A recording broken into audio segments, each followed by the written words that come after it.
Okay, here we are with the master fabricator, Mr. George Fergie. Project Blackwell is ongoing, and as you can see, George has fabricated this awesome engine motor mount right here, welded to the frame and welded over here. Everything looks secure, stable. What I'm going to do now is I'm going to try put on the exhaust, see where we at, the carburetor, and we'll go from there. Right on.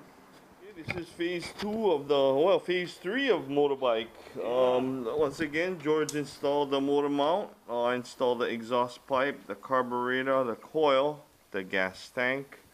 And I will be installing the throttle assembly, the clutch assembly, and the chain, and then we're ready for showtime.